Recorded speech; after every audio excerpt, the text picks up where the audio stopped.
கோபுரம் டிவி நேயர்களுக்கு இனிய வணக்கம். இன்று பிறந்தநாள் காணும் மற்றும் மணநாள் காணும் அத்துணை சகோதர சகோதரிகளுக்கும் எங்களது இனிய வாழ்த்துக்கள். பாபாவின் ஆசிகளோடு பல்லாண்டு காலம் நீங்கள் எல்லா வளங்களும் செல்வங்களும் பெற்று நலமுடன் வாழ வாழ்த்துகிறோம்.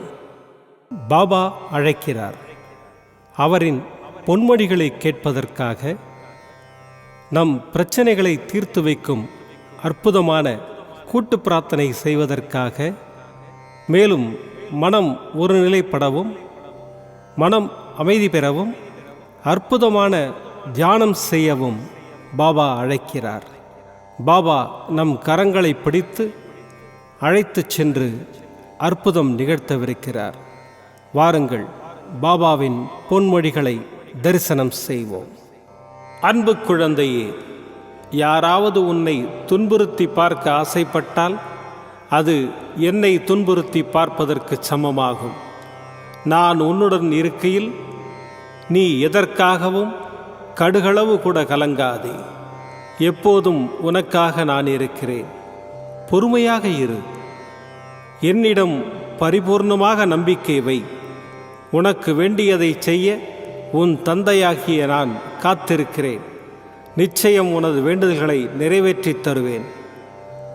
உனது கர்ம பலன்களின் ஆதிக்கத்தினால் நீ எண்ணிய எண்ணங்கள் நெடுங்காலமாக நிறைவேறாமல் தள்ளிப்போய்க் கொண்டிருக்கிறது என்று புலம்பிக் கொண்டிருக்கிறாய் அல்லவா? இந்த கடுமையான சூழ்நிலை உன்னை துன்பப்படுத்துவதற்காக இல்லை, உன்னை தயார் செய்வதற்காக. பொறுத்திரு, காத்திரு. அனைத்தும் நடக்கப் போகிறது. துன்பங்கள் உன்னை விட்டு அகலப் போகிறது. நிச்சயம் ஒரு நாள் உன்னை உயர்ந்த நிலைக்கு கொண்டு வருவேன். நீ எவ்வளவு தூரம் சென்று இருந்தாலும் உன்னை இழுத்து கொண்டு வந்து என் உள்ளங்கைகளில் பொக்கிஷம் போல் உன்னை பாதுகாப்பேன். துயரங்களை தருகின்ற நான் அதிலிருந்து எப்படி வெளியே வருவது என்ற போதனையையும் உனக்கு வழங்குவேன். கவலைப்படாதே, உன் அப்பா சாய் இருக்கிறேன். ஓம் சாய்ராம். பாபாவின் அற்புதமான பொன்மொழிகளை தரிசனம் செய்தோம். அடுத்த நிகழ்வு கூட்டு பிரார்த்தனை. நம் மனநலன் சார்ந்த பிரச்சனைகளுக்காகவும் உடல் நலன் சார்ந்த பிரச்சனைகளுக்காகவும் மற்றும் நம் அனைத்து விதமான பிரச்சனைகளுக்காகவும் சாய்நாதரிடம் கூட்டு பிரார்த்தனை செய்வோம். வாருங்கள், இந்த அற்புதமான கூட்டு பிரார்த்தனையை செய்வோம். பிரார்த்தனாஷ்டகம். 8 பிரார்த்தனைகள். சாந்தமான மனம் கொண்ட சாயிநாதரே, அறிவின் சிகரமே, அன்புள்ளம் கொண்டவரே, கருணை கடலே, உண்மையின் இருப்பிடமே, மாயை என்னும் இருளை அகற்றுபவரே, ஜாதி மத பேதங்களுக்கு அப்பாற்பட்டவரே, எங்களின் புரிந்து கொள்ளும் திறமைக்கு அப்பாற்பட்டவரே, அன்பின் இருப்பிடமே, ஷீரடி வாழ் இறைவனே, என்னை காப்பாற்றும், என்னை காப்பாற்றும். ஞான சூரியனே, ஞானத்தை வழங்குபவரே, பக்தர்களின் மனங்களில் உலவிடும் பரமஹம்சரே, அனைத்து நன்மைகளுக்கும் காரணமானவரே, தங்களை சரணடைந்தவரை காப்பவரே, படைக்கும் தொழில் புரியும் பிரம்மாவும் காக்கும் கடவுளான விஷ்ணுவும் நீங்களே. 3 உலகங்களையும் யுகங்கள் முடிவில் தன்னுள் ஐக்கியமாக்கிக் கொள்ளும் ருத்திரனும் தாங்களே. நீங்கள் இல்லாத இடம் இந்த பூமியில் ஏது? எல்லாம் அறிந்த இறைவன் நீங்கள். எங்கள் எல்லோரின் இதயங்களிலும் வசிப்பவரும் நீங்களே. எனது எல்லா குற்றங்களையும் மன்னிக்க வேண்டும் என்று வேண்டி கேட்டுக்கொள்ளுகின்றேன். அலை அலையாய் தொடர்ந்து வரும் சந்தேகங்களையும் மனமயக்கங்களையும் போக்குவீராக. நீங்கள் கோமாதா, நான் பிறந்த இளங்கன்று. நீங்கள் சந்திரன், நான் சந்திரகாந்த கல். தங்கள் பாதங்கள் கங்கை நதி. பணிவுடன் இந்த தாசன் உங்கள் பாதங்களில் தலை வணங்குகிறேன். உங்கள் கைகளை என் தலைமீது வைத்து ஆசை கூறுங்கள். என் கவலைகளும் துன்பங்களும் பறந்தோடட்டும். இந்த கணு தங்களின் தாசன். இந்த 8 துதிகளையும் கூறி நான் உங்களை சாஷ்டாங்கமாக நமஸ்கரிக்கின்றேன். எனது பாவங்கள், துன்பங்கள் மற்றும் ஏழ்மை நிலை இவை யாவும் உடனடியாக விலகி ஓடட்டும். ஓம் சாய்ராம். ஓம் சாய்ராம். ஓம் சாய்ராம். அற்புதமாக கூட்டு பிரார்த்தனை செய்தோம். பாபா நம்முடைய கோரிக்கையை ஏற்று